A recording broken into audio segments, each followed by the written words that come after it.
Bom, para começar a nossa discussão, como antecipado, precisamos avaliar quais são as características inovadoras que são ligadas aos processos da globalização, que constituem elementos importantes, fatores importantes que se constituem como condicionantes da saúde dos migrantes, como fatores que são implicados não só na saúde dessa parte da população, que depois veremos como quais são os vetores que definem as características principais delas, mas que afetam a população no geral. Então, por isso, essa outra vez é uma discussão mais de caráter geral que envolve os profissionais da área da saúde, independentemente de estar cuidando da saúde dos migrantes ou da saúde de outra parte da população.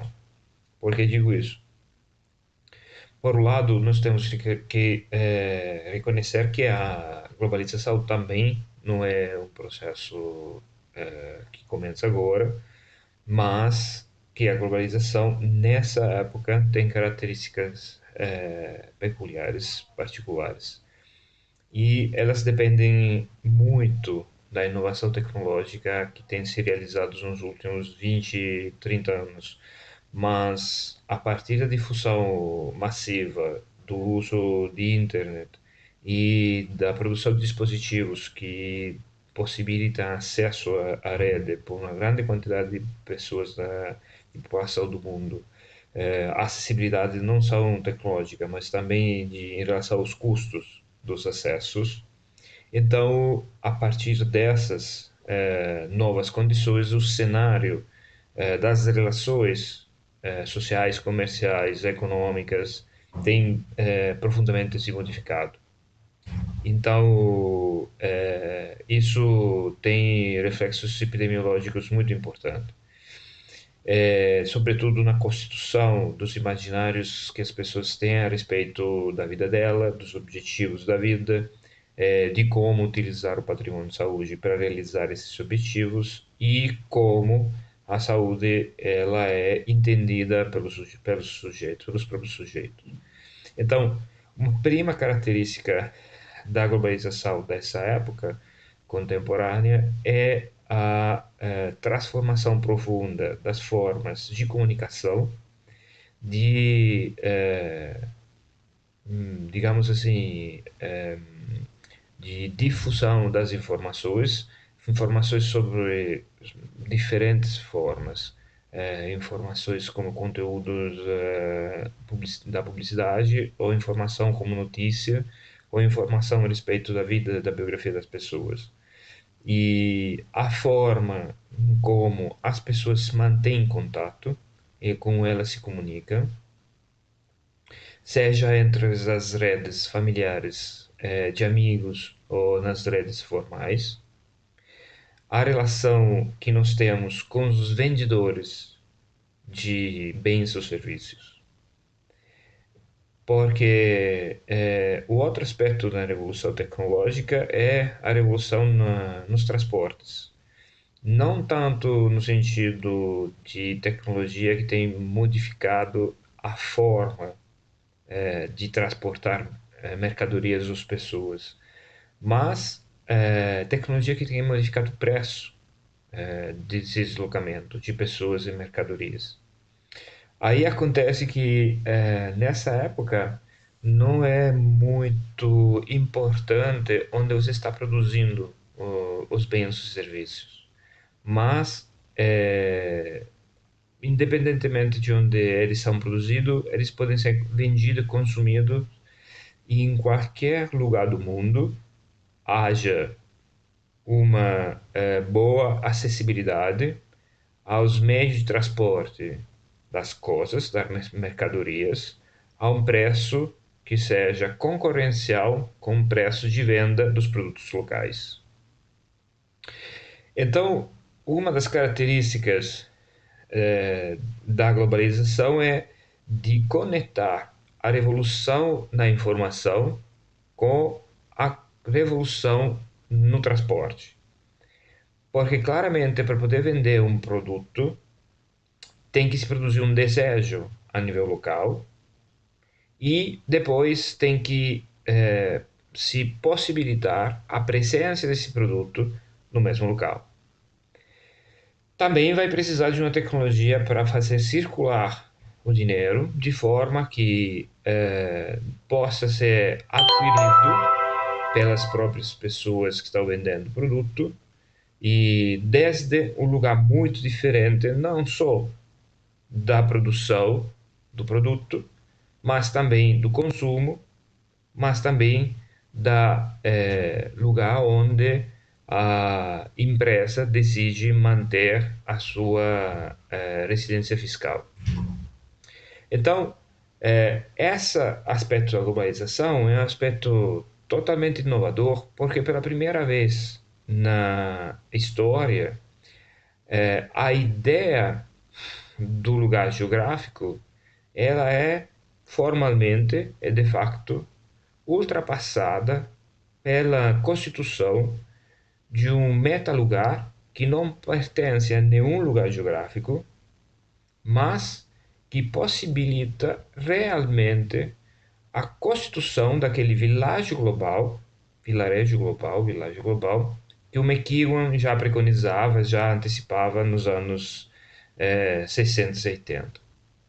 Então, essa questão da transformação produzida pelas tecnologias na comunicação, nos transportes de bens e serviços, ela de facto constitui o cenário epidemiológico totalmente inovador.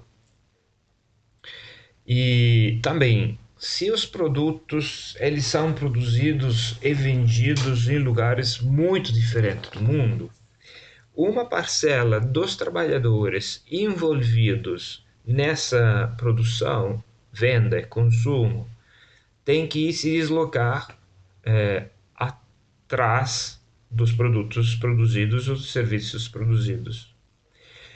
De uma certa forma, se a gente está falando de serviços, por exemplo, nós podemos desejar o deslocamento de pessoas que falam diferentes idiomas, que pertencem a estados diferentes, mas queremos localizá-las dentro de um estado onde a produção de um serviço, que pode ser um call center, por exemplo, possa ser, do ponto de vista da produção de serviço, mais vantajoso pelo produtor, mas essa produção não pode ser desvinculada da capacidade de falar no idioma do lugar onde esse produto é vendido, no lugar onde o serviço está produzido. Então, vem se produzindo uma conexão nesse sentido de necessidade de deslocamento de trabalhadores para lugares onde a produção é uma produção mais vantajosa. Quando isso não é necessário, vai se constituindo um outro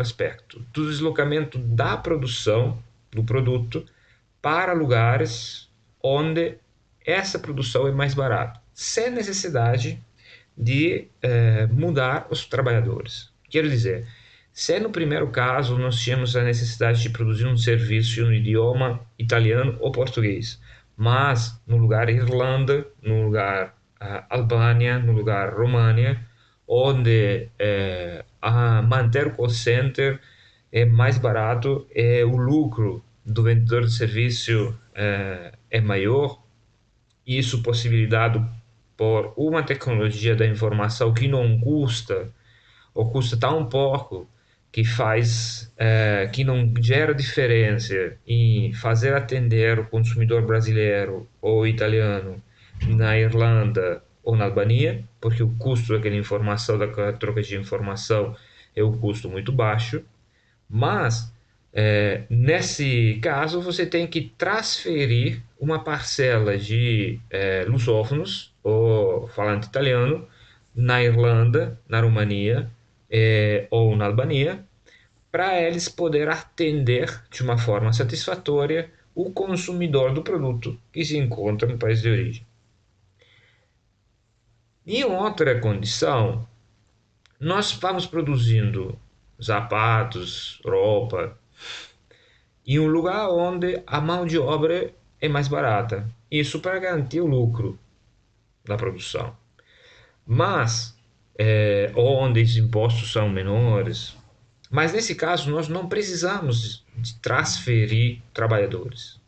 Nós vamos precisar só de transferir o produto quando ele ter terminado. Porque o trabalhador em si, ele não tem nenhuma característica específica que impede a produção pelo trabalhador que pertence àquele território, naquele território de produção. Então, esse é um segundo caso. Terceiro caso, ele acontece quando nós não vamos deslocando nem o produto, nem o trabalhador. Ou seja, na condição onde nós produzimos através de máquinas em qualquer lugar do mundo um produto que não necessita da intervenção humana. Isso, por exemplo, acontece com todos os serviços automatizados de venda de qualquer coisa, que vai desde comprar as passagens na internet ou comprar produtos, se referindo não a um ser humano, mas se referindo a uma máquina. Isso pode acontecer a nível global ou a nível local. É muito comum na Europa ter coisas tipo é, postos de gasolina automatizado, caixa nos supermercados que são automatizados. Essa é uma produção localizada. Mas também quando compramos no Amazon, compramos no eBay, compramos no Mercado Livre, essa é uma produção que é mais globalizada. A gente não sabe onde está acontecendo essa transição, para onde vai o dinheiro que passa do banco. Isso tem necessidade humana muito pequena. Mas esse terceiro caso nos fala a respeito de outra questão, que a produção do bem ou do serviço, ela é transferida em grande parte ou em pequena parte, dependendo. Se eu estou comprando no caixa de um supermercado, eu estou fazendo toda a compra, 100% da carga de trabalho do trabalhador do caixa é transferida a mim, que sou o consumidor. Se estou comprando uma coisa mais complexa, como se for uma passagem aérea, tem tantas pessoas e serviços envolvidos lá dentro, que uma parte do serviço transferida, a outra não, dependendo. Mas a coisa importante é que esse novo cenário vai tendo efeito bastante relevante no peso do Estado Nacional que nós conhecemos tradicionalmente. Porque, basicamente, o deslocamento, começamos pelo deslocamento de bens e serviços.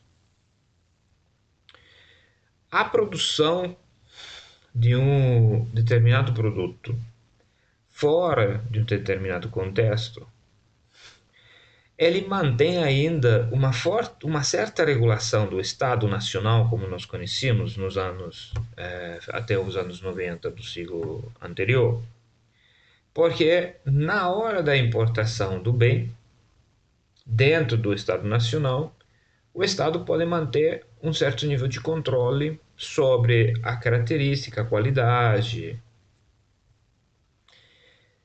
O que não tem mais o Estado Nacional é controle sobre a produção e sobre o processo de produção do bem do ponto de vista da proteção dos trabalhadores.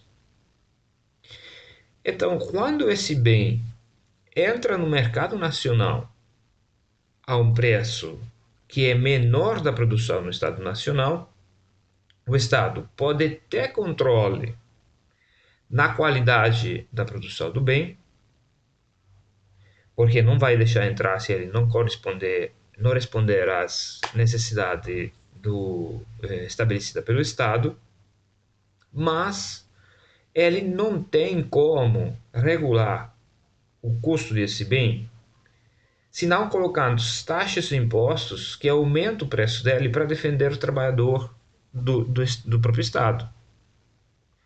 Aí, na medida que tem governos mais protetivos do Estado, isso acontece.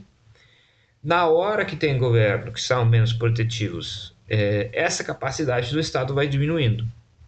Por exemplo, no Brasil se fala muito, se for nos Estados Unidos comprar um iPhone, ou comprar um carro, eu vou pagar esse carro muito menos.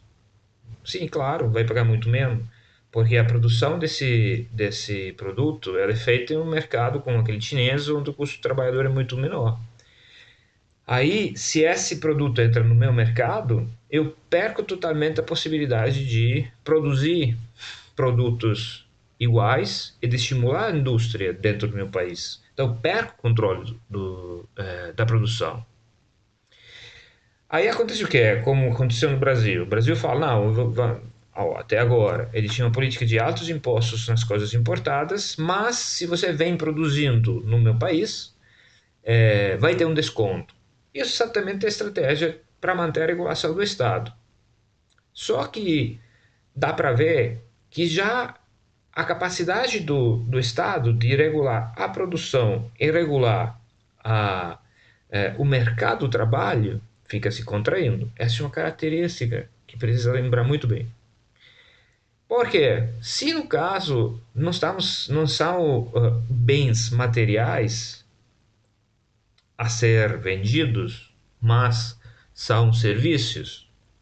Serviço não tem que necessariamente passar na alfândega. Ele pode ser diretamente entregue na mão da pessoa. Imagine, por exemplo, nesse espaço de trabalho entre Europa e Brasil, a gente precisar de tradução de um livro. E vai buscar essa tradução do livro onde custa menos.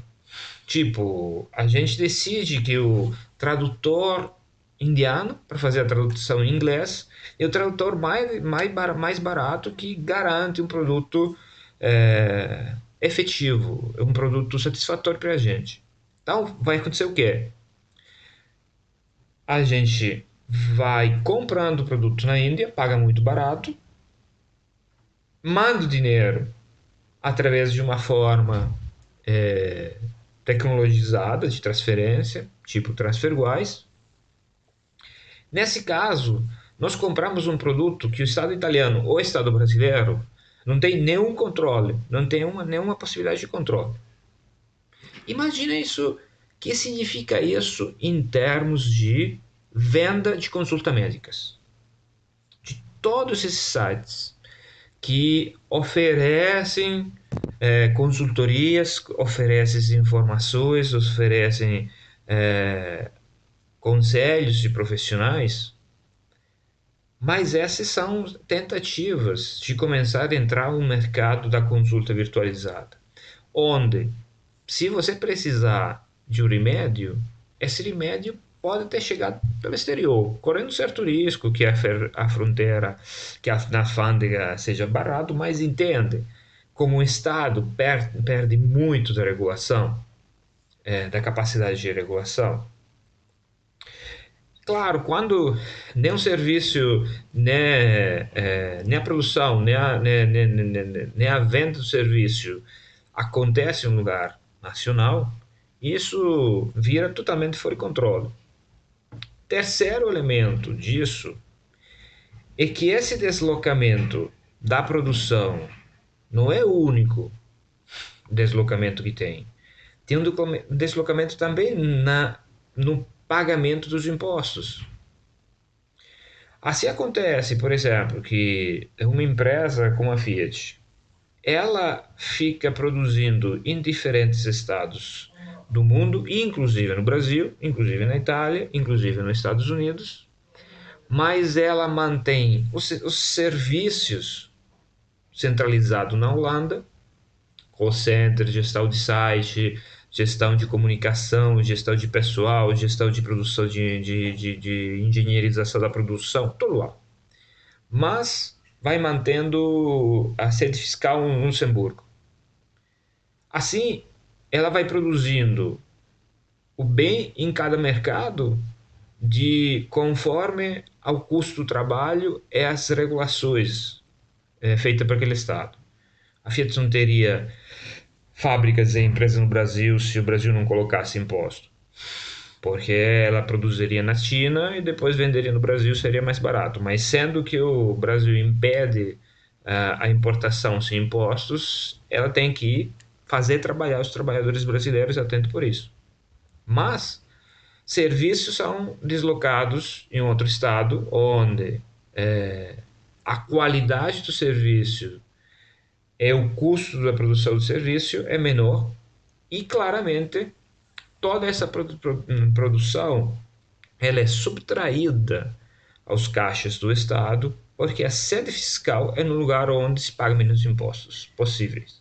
Em um país como o Luxemburgo, que não teria espaço físico para montar empresa, para montar as fábricas fisicamente, ele fica se beneficiando de impostos muito baixos, porque a quantidade de sedes de indústrias que pode ter em sede fiscal lá é infinita, porque não ocupa espaço, ocupa um espaço virtual, não ocupa o espaço fiscal. Bom, esse é o primeiro aspecto.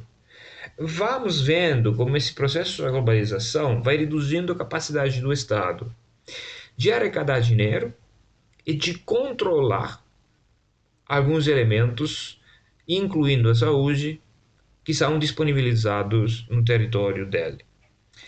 O outro elemento que é ligado a esse tipo de produção é que, no contexto dessa produção, que é marcada por um capitalismo em fase final, digamos, que não está acostumado a refletir sobre a quantidade de recursos que são recursos naturais fora do ciclo de produção, porque nós temos um processo de produção capitalista que tem explorado os recursos naturais sem limite, porque não chegava nem perto de esgotar a quantidade de recursos disponíveis no planeta.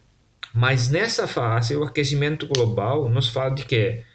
Que a tecnologia a capacidade de produção, se ela não entra em um sistema de circuito fechado de sustentabilidade, ela vai utilizando recursos que não são renováveis e, portanto, fica modificando o ambiente físico ecológico onde as pessoas moram, independentemente da capacidade do Estado onde isso está acontecendo. Por exemplo, nós tínhamos massificado a produção de clorofluorocarburo, que é o elemento base na produção do buraco do ozônio. O buraco do ozônio se concentra, por sorte, na parte sul do hemisfério, na Antártica, que está maximamente deshabitada, mas parte da Austrália cai dentro do buraco. Aí a taxa de câncer da pele está aumentando. Mas qual é a capacidade de controle sobre câncer da pele que o Estado australiano tem? Sendo que a produção do buraco do ozono não depende do Estado australiano. Mesma questão, aquecimento global está tendo impactos muito violentos nas áreas desérticas, porque está aumentando a quantidade de deserto, diminuindo a quantidade de chuva. E nas outras áreas está aumentando, que eram área a clima temperado, como a Itália, está tropicalizando o clima e está modificando a intensidade da chuva. Então, tem muitas pessoas expulsadas por territórios que não são mais produtivos do ponto de vista agrícola, então não dão mais sustentabilidade. E tem outros territórios que estão se desastrando e por isso se empobrecendo pela quantidade de chuva que está aumentando. Então, mas seja nos países africanos, seja nos países europeus, seja nos Estados Unidos, ninguém, como Estado em si, tem a capacidade de regular essa transformação do clima, que o impacto da impronta humana produzida através do sistema de produção. Mas quem é que tem o controle? especialmente considerando que essa produção não mais vinculada a um Estado e não mais vinculada a um território, nem em termos de produção, nem em termos de venda, tem de facto constituído um outro nível de agregação de forças, de poder, e esse nível é supranacional. Então, nessa questão, a incapacidade do Estado de regular alguns elementos da, que eram próprios da gestão democrática estatal, não só tem que se confrontar com a restrição da capacidade, mas com a emergência de outro agregado de poder que é supranacional. Isso, por exemplo, fica muito claro com a finança.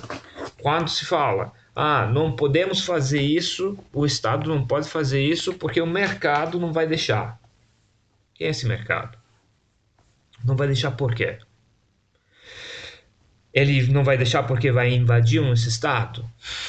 Por exemplo, se fala, o caso da Grécia é um caso paradigmático nisso, né? A Grécia era um Estado soberano, eles decidiram que não queriam uma restrição tão forte na capacidade de despesa de gasto público. E o ministro da Economia foi negociar com a Troika, dizendo que ele não teria aceitado o rigor fiscal e austeridade, como se chamava. Voltou para casa e ele pediu à população, através de um plebiscito, o que eles queriam fazer. Mais 60% da população votou contra a austeridade, mas não tive como, eles tiveram que aceitar. Então, apesar do processo democrático, apesar de tudo o que tinha acontecido dentro do país, o ministro teve que se resignar as demissões e o plebiscito foi considerado nulo, não teve nenhum efeito. Mas, repare, em 1800 isso não teria acontecido. A vinculação de um Estado poderia acontecer por causa de outro Estado. Se vai fazer isso, eu vou te invadir. Vamos fazer uma guerra. Mas esse caso não estava nenhuma guerra. Não tinha como, não era uma das questões, uma intervenção armada do mercado dentro do Estado.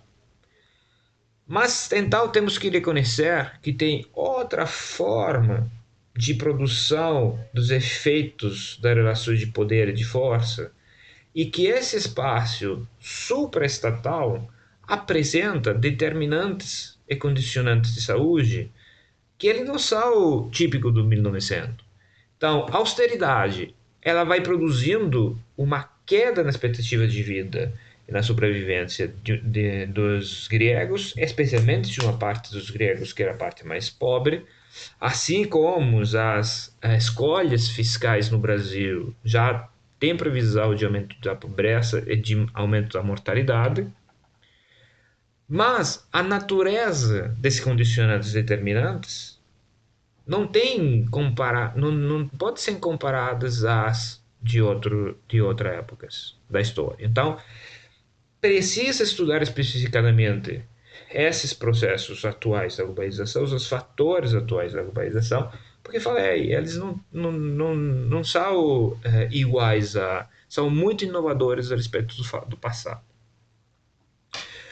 Outra questão importante é que nesse contexto globalizado, onde circulam serviços, mercadorias, onde os processos econômicos são transferidos no nível supranacional fora das nações, e também onde tem todos esses efeitos do ponto de vista ecológico, é fácil adivinhar e esperar que a quantidade de população que fica se deslocando ao redor do mundo fica aumentando cada vez mais.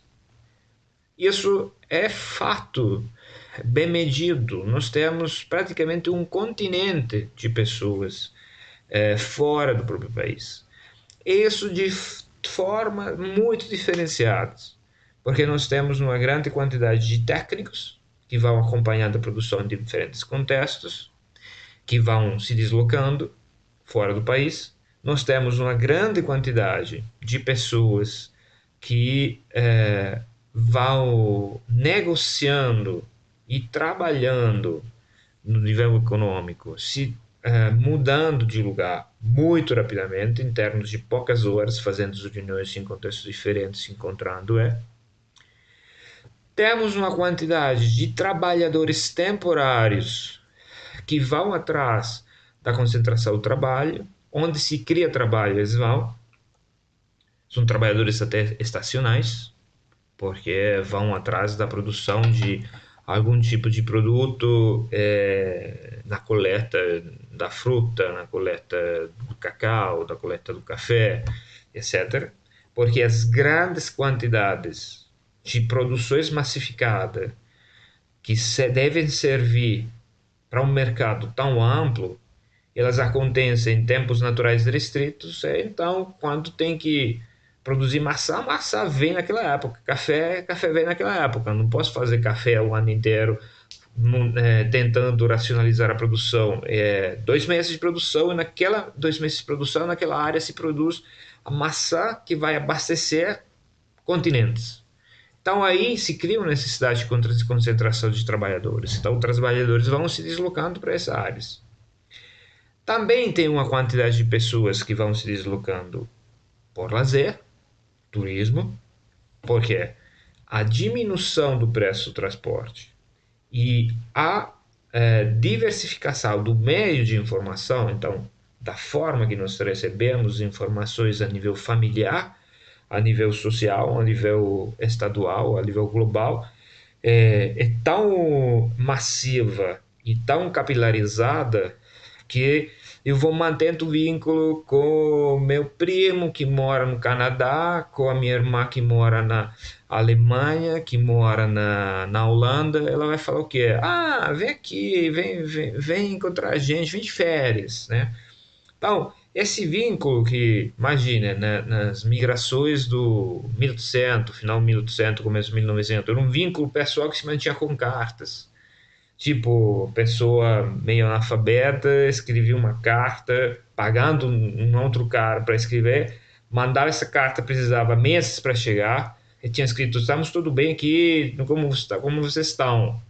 E a pessoa escreveu uma outra carta, mandava lá, precisava outros 2 meses para chegar. Então tinha uma comunicação para dizer: oi, tudo bem? De 4 meses. Aí não dava para dizer: ah, esse teu, dá um pulo para aqui. Mas esse tipo de informação mantém as famílias que migram. Tem uma pessoa de um lado, uma pessoa do outro, tem o WhatsApp da família. Eu tinha falado: é onde vamos se encontrar esse ano para o Natal. Aí vem para a Holanda, não, vem para o Brasil. Não, é muito distante. Vamos assim, a gente vai se ver no Marrocos, a gente vai em Casablanca. Quase metade é, da estrada para todo mundo. Aí isso vai mantendo, uma forma de manter movimentação das pessoas.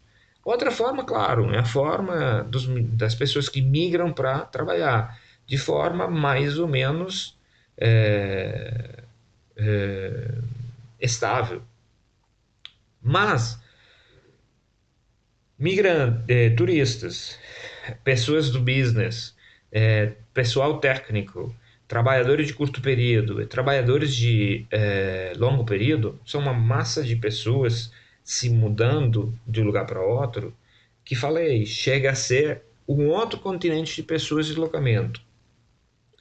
A essas pessoas, nós temos que acrescentar a quantidade de pessoas que são deslocadas desse lugar onde elas vivem por questões de guerras, questões de persecução política ou dificuldade política do no país, ou por causa de desastres naturais produzidos pelos efeitos da destruição do meio ambiente. Estão dando muito frequentes. Só que esse tipo de pessoas se desloca do lugar de perigo ao lugar onde não tem perigo. Não tem muito a ideia de uma migração de grande prazo. Então elas ficam colocando pressão nos vizinhos, mais que em pessoas muito distantes. Importante é entender que depois que eles saíram, se eles não encontram uma forma de voltar, eles têm que sair também da situação de refugiados e vão precisando encontrar condições melhores que um campo de proteção. Então eles vão migrar do primeiro lugar de proteção a outros lugares que são mais distantes.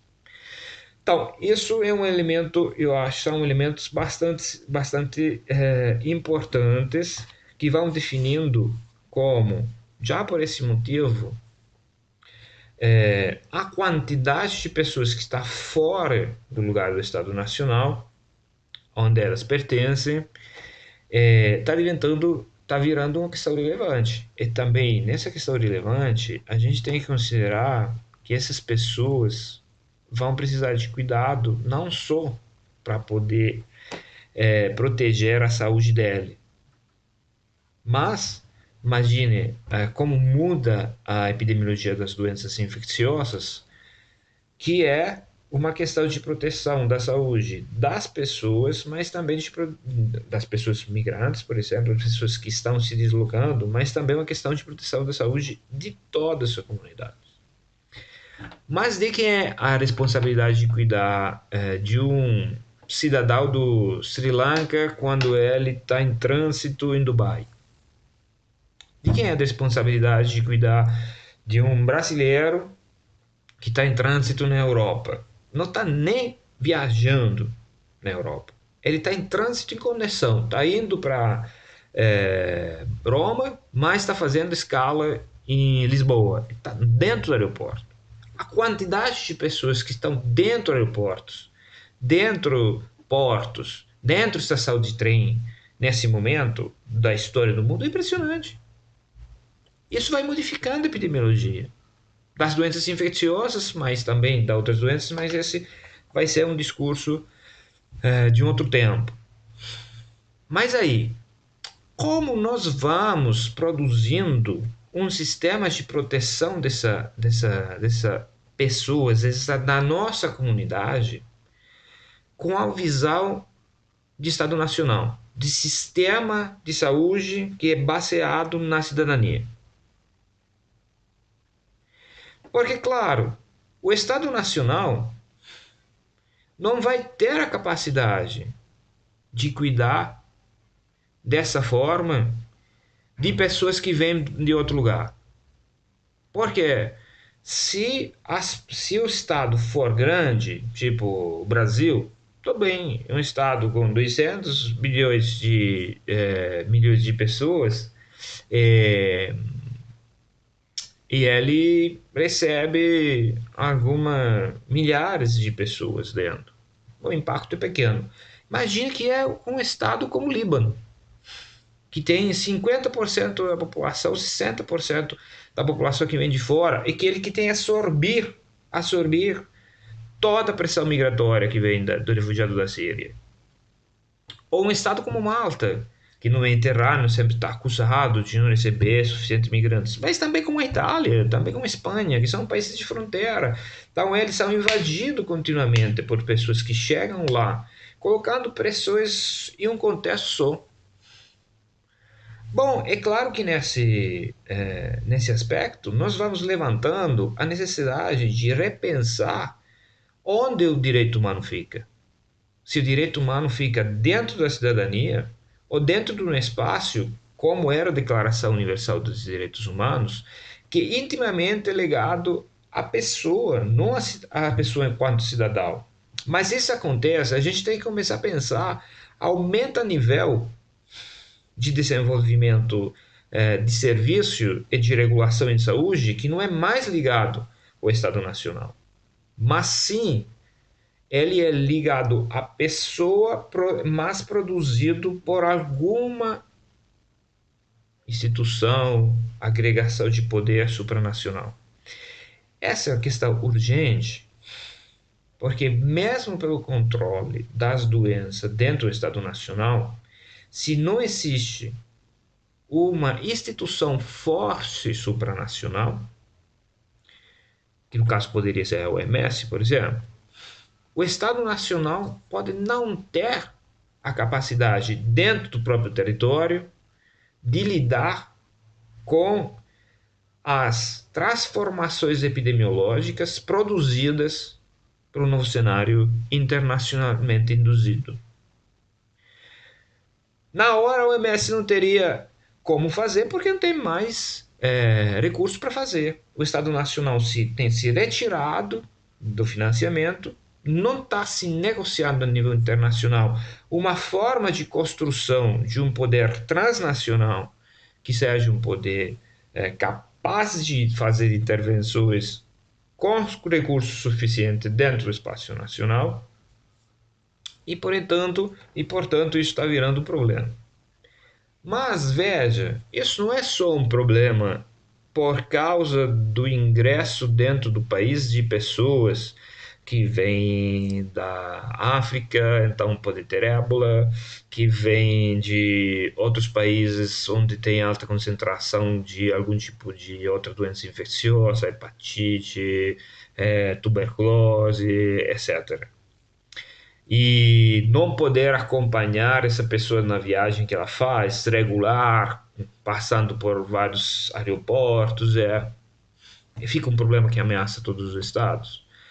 Mas não refletir sobre a construção de um direito internacional afirmado na pessoa, que seja acompanhado pela construção de um lugar de defesa de direito transnacional, também impede ao Estado Nacional de poder regular os fatores determinantes sociais que são ligados à produção de bens e serviços que acontecem em outros países, especialmente, como a gente falou, de serviços, e também a capacidade de ter uma regulação do desgaste do ambiente, como estratégia para reduzir os determinantes sociais da população.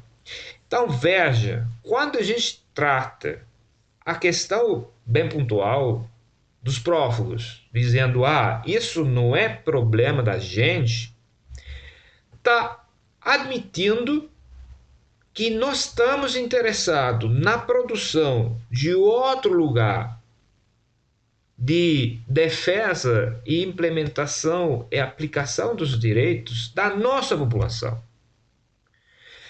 Porque se o direito à saúde é vinculado à capacidade do Estado, então a cidadania, no contexto onde o Estado fica contraído e a capacidade de afirmar o direito do cidadão fica reduzida dentro do espaço nacional, impedir o debate sobre essa questão da defesa dos direitos humanos significa fazer um péssimo trabalho para a saúde da nossa comunidade.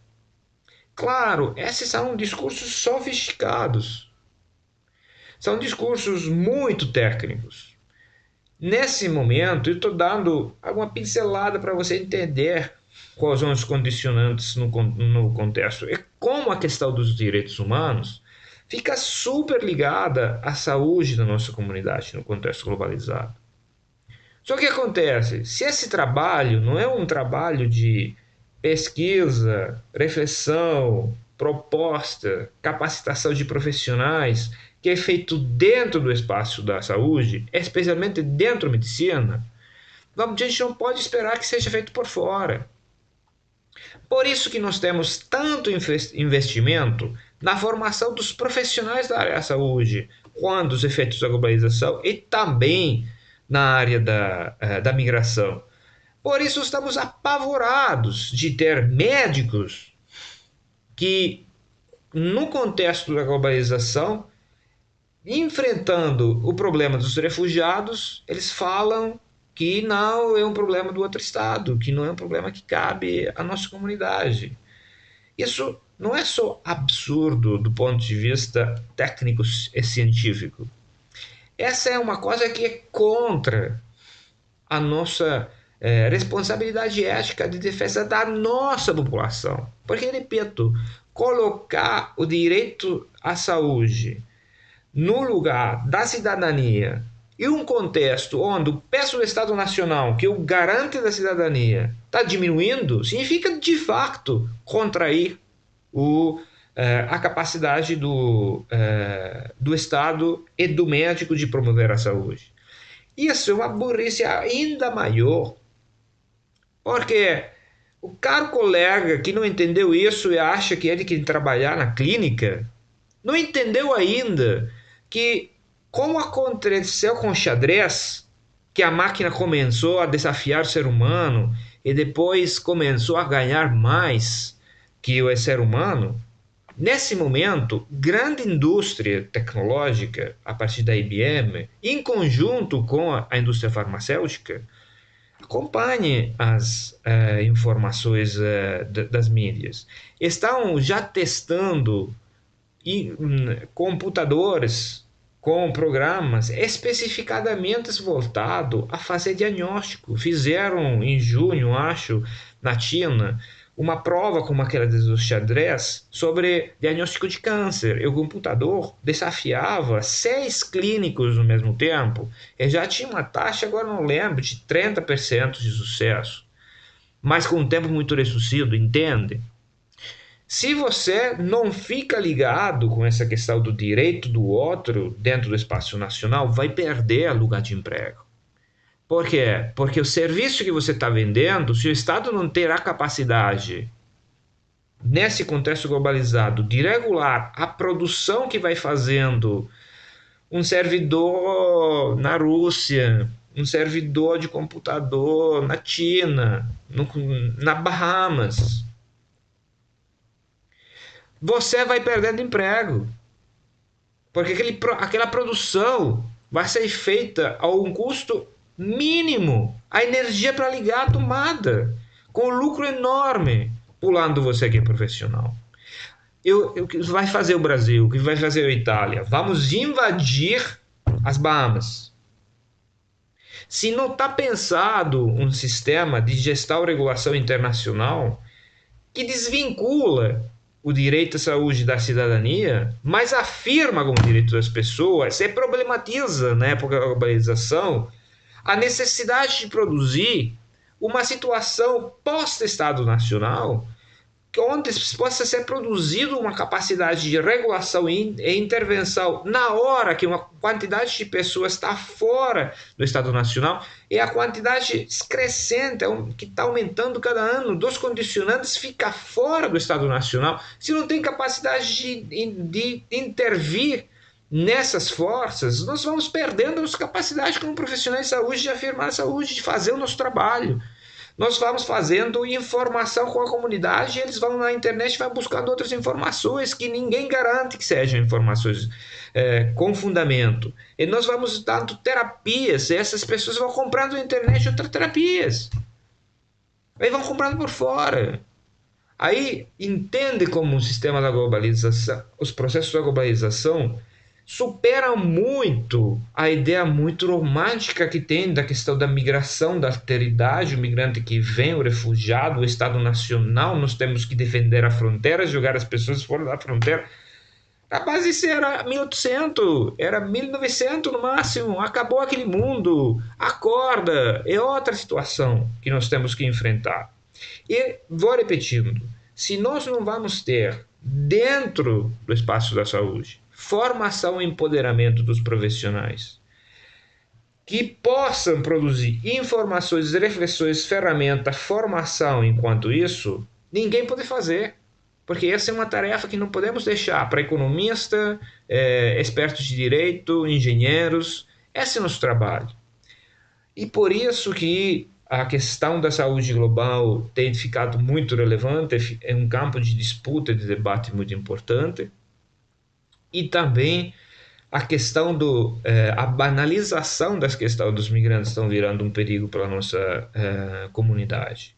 Portanto, acho que é uma tarefa nossa tentar começar a refletir mais, estudar mais, tentar colocar esses aspectos da saúde globalizada, elementos de medicina da migração na formação de base dos profissionais mas também dentro da formação continuada, dentro dos processos de educação permanente, porque essas são questões core da nossa formação e também no nosso trabalho, mas são tão diferentes e distantes desde o nosso lugar de formação e trabalho comum, que fica ainda muito marcado, muito colocado dentro do contexto do 1900, que é difícil entender, é difícil valorizar esse tipo de conhecimento, é difícil desejar de saber nessa área, porque parece que tudo o que acontece dentro da nossa clínica no hospital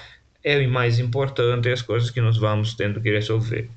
Então, antes de entrar dentro da questão mais específica da saúde do migrante, eu acho que seria, além dessa pequena abertura ao debate sobre a globalização, seria importante entender bem os processos da globalização e depois entender o que é o migrante nesse novo contexto globalizado, porque como a gente já tem começado a discutir, tem vários tipos, são pessoas deslocadas, pessoas transfrontaleiras, refugiados, trabalhadores temporários, trabalhadores de longo período, trabalhadores de curto período, pessoas que vão estudar, viajantes que vão fazer turismo, etc. Então, um cenário bem complicado, onde cada um dessas pessoas fica tendo problemas diferentes de saúde, mas no final, vou repetindo, essa é uma questão com a saúde do migrante e com o estudo da globalização, a gente não faz nada de exótico. Tenta só atualizar as nossas ferramentas de trabalho como profissionais da área da saúde, seja clínicos, seja da área da gestão, no contexto globalizado, para proteger a nossa população, para proteger os nossos filhos, os nossos pais, os nossos amigos e colegas, os nossos irmãos. Não estão fazendo nada de exótico, é algo que nós precisamos fazer para realmente efetivar o nosso trabalho como profissionais da área de saúde. Então, nas próximas é, aulas, nas próximas reflexões conjuntas, a gente vai poder entrar um pouco mais dentro dos aspectos específicos, especialmente a questão da cultura, que acho que é outra armadilha muito grande, e com isso começar a fechar pelo menos a moldura onde esse processo vai se colocando.